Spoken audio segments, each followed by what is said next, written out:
I grew up in a small beach town, the kind of place where everyone knew each other, and the boardwalk was always buzzing with life. Summers were spent surfing, bonfires on the sand, and sneaking out past curfew to watch the waves under the stars. But one night, something happened that changed the way I looked at my hometown forever. It was mid-July, a hot and humid night. My best friend Ryan and I had just left a party near the boardwalk. Neither of us were ready to go home, so we decided to take a drive along the coast. The roads were mostly empty, the streetlights casting long shadows across the pavement. "Let's stop at the old beach," Ryan suggested. "Haven't been there in years." The old beach wasn't far, but it had been mostly abandoned for a while. It was once a local hangout, but after a series of accidents, drownings, unexplained disappearances, it had gained a reputation. People stopped going, and eventually, the town let it fall into disrepair. No lifeguards, no patrols, just a stretch of dark sand and a crumbling pier. I hesitated, but agreed. We parked near the broken-down entrance and walked the short path leading to the shore. The air was thick with salt, the waves crashing in the distance. It was peaceful in a way, but also unsettling. There were no footprints in the sand, no signs of anyone else around, just the two of us and the ocean. We wandered for a bit, talking about old memories, laughing about how stupid we used to be. Then, out of nowhere, we heard it. A faint buzzing sound. It wasn't coming from the waves or the wind. It was mechanical, unnatural. Ryan and I exchanged a look before scanning the sky. That's when we saw it. A drone. It hovered above us, just beyond the reach of the moonlight. A small red light blinked at its center, barely visible against the darkness. "Someone's messing with us," Ryan muttered, squinting up at it. "Maybe some kids playing around." I wasn't so sure. The way it moved, slow, deliberate, made my skin crawl. It wasn't darting around like someone's son testing out a new gadget. It was watching us. Then, just as suddenly as it appeared, the drone zipped upward, vanishing into the night. We stood there for a moment, waiting to see if it would return. But the air was still, the only sound coming from the rolling tide. "Let's go," I said, my voice lower than I intended. Ryan nodded, and we made our way back to the car. But as we reached the parking lot, we both froze. There, on the hood of my car, was an envelope. Neither of us had seen anyone come by. We had been alone the entire time. I hesitated before picking it up, my hands slick with sweat. Slowly, I opened it. Inside were photographs, pictures of us, from that night. Walking on the beach, looking up at the drone, even standing next to the car just moments ago. My blood ran cold. Someone had been watching us the entire time. Ryan swore under his breath, yanking the photos from my hand. "What the hell is this?" I scanned the area, my heartbeat hammering against my ribs. There was no movement, no sign of anyone nearby, just darkness. "We need to leave," I said, throwing the envelope back onto the car. We jumped inside, locking the doors as I turned the key in the ignition. The car roared to life, and I sped out of there, the tires kicking up sand as we peeled away from the lot. Neither of us spoke for a while. The only sound was the hum of the engine and our own unsteady breathing. When we finally reached Ryan's house, he turned to me, still gripping the photos. "What do we do?" I didn't know. Calling the cops felt pointless. They'd just write it off as a prank. But deep down, I knew this was something else.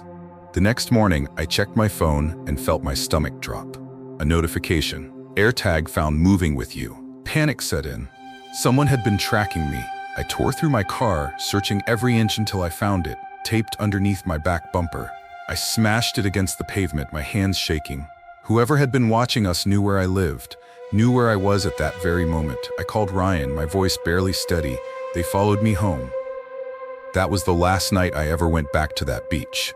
To this day, I don't know who was behind it. Maybe it was a stalker. Maybe it was something worse.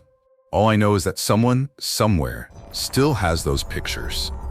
And I don't think they were ever meant to be found. Summer nights at the beach were something my best friend Evan and I lived for. The two of us had spent nearly every summer together since we were kids. And now, at 19, not much had changed. We both came from small coastal towns where the beaches stretched for miles, offering the perfect place to escape, whether it was for a bonfire, a late-night swim, or just to clear our heads. One night in mid-July, we decided to head to a more secluded stretch of beach. It wasn't far, just a 15-minute drive outside of town. The place was known mostly to locals. No tourists, no lifeguards, just endless sand and waves. It was the kind of place where the only lights came from the moon and stars, and you could hear nothing but the crashing of the ocean. We packed a small cooler with a few beers and grabbed a couple of blankets, planning to just hang out, maybe fall asleep under the stars. The drive there was quiet, and as we pulled up to the empty parking lot, we realized we were completely alone. Not a single other car in sight.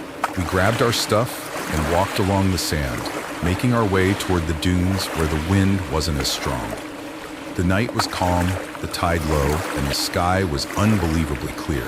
We set up near the base of a dune, laying out the blankets and cracking open a couple of beers. For a while, everything was perfect.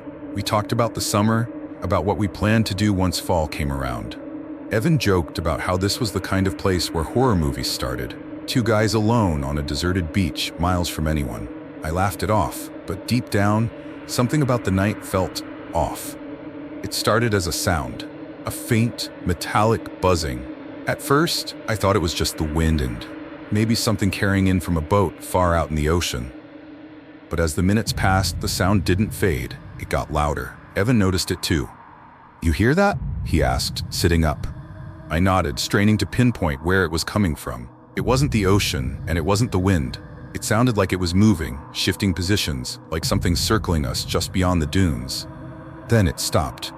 The sudden silence was somehow worse. I turned to Evan, waiting for him to say something, but before he could, the buzzing started again. Only this time, it was much, much closer. We both jumped to our feet, our eyes scanning the darkness. The sound was coming from behind the dune, just out of sight. My heart pounded as I took a cautious step forward. Evan grabbed my arm. "Dude, don't." Before I could respond, a shadow moved at the top of the dune. At first, I thought it was just the wind shifting the sand, but then I saw it. Tall, unnaturally thin, its limbs long and rigid. It stood completely still, its silhouette just barely visible against the night sky. Evan and I froze. My mind raced, trying to make sense of what I was looking at. It wasn't a person, not with limbs that long, that distorted. Then it moved.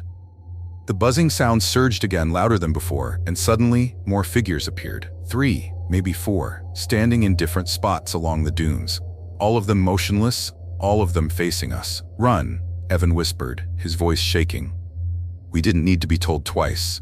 We took off down the beach, our feet sinking into the soft sand, making it harder to move. The buzzing followed us, growing and shifting, as if whatever was making it was moving, keeping pace. As we reached the access path back to the car, I risked a glance over my shoulder. The figures were still there, but now they were at the base of the dunes, closer than before. They hadn't chased us, they had simply followed. We didn't stop running until we were in the car, locking the doors and speeding out of there without looking back. For days after, we tried to rationalize what we had seen. Maybe it was a prank, maybe our minds had been playing tricks on us, but deep down, we both knew the truth. Something had been watching us that night, and whatever it wasn't human. I've always loved the beach, but ever since that night, I can't step onto the sand without feeling uneasy. It happened when I was 19, staying at my best friend Jason's beach house for the weekend. His family owned a beautiful place right along the coast, a big house with floor-to-ceiling windows that overlooked the water, a private dock, and a back deck that led straight down to the shore. It was the kind of place most people dream about. That night, it became my worst nightmare. Jason, our other friend Mark, and I had invited a few girls over for drinks. We weren't throwing a crazy party or anything, just a small get-together. The 6 of us sat on the back deck, laughing, drinking, and watching the moonlight dance across the waves. Everything felt perfect. The air was warm, the sound of the ocean was soothing, and the company was good.